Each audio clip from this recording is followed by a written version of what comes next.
Hi, I'm John Cox. This is my lab 6, magnetic molasses. We looked at a classic ED current demonstration, a bar magnet falling through an aluminum tube. The purpose was to connect what we saw in the lab to a simplified computational model. It took about 1.28 seconds to pass through the tube. In the model, the transit time came out to about 0.98 seconds. Those values are close enough to show the model captures the main physics, but different enough to point to the assumptions in measuring uncertainty.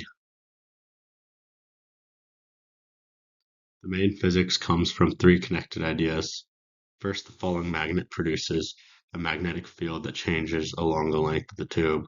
Second, because the magnetic flux through each part of the aluminum is changing, currents are induced. By Lenz's law, those currents oppose the change that created them, so the induced field resists the magnet's motion. Finally, the motion is governed by a force balance between gravity and that upward magnetic drag is where the magnet accelerates at first, then settles into a much smaller descent than an object in free fall. In this experiment, a magnet was dropped from rest into an aluminum tube, and the transit time was measured with a stopwatch. For the model, the real tube was replaced with an idealized version made of current-carrying rings. That choice keeps the essential induction effect while making the calculation manageable.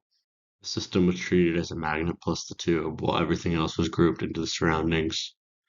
This matters because it tells us which forces and energy transfers we try to represent directly. This slide shows the computational result. The velocity curve has three recognizable phases. Right after release, the speed changes rapidly as the magnetic drag develops. Next, the magnet moves through most of the tube at an almost constant downward speed, which is a key sign that gravity and magnetic drag have become nearly balanced. Finally, the velocity changes again as the magnet leaves the conducting region. The image sequence on the right is a visual reminder of the magnet's position during those stages.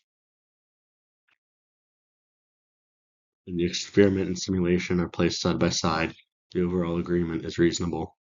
Both predict a descent on the order of 1 second, which is much slower than freefall. The model still comes out faster by about 3/10 of a second. That difference makes sense because the simulation uses ideal assumptions. The magnet is treated as a perfect dipole, air resistance is ignored, friction with the tube wall is neglected, the timing method in the lab is not perfectly precise. So the model captures the trend, but not every real-world detail. There are most likely sources of error. First, outside magnetic or electronic devices could have changed the forces slightly. Second, the magnet may have not traveled perfectly centered in the tube, so tiny amounts of contact or friction could have added extra drag. Third, the stopwatch method introduces unavoidable human reaction time. And finally, the computational model assumes a cleaner and more uniform conductor than the real apparatus.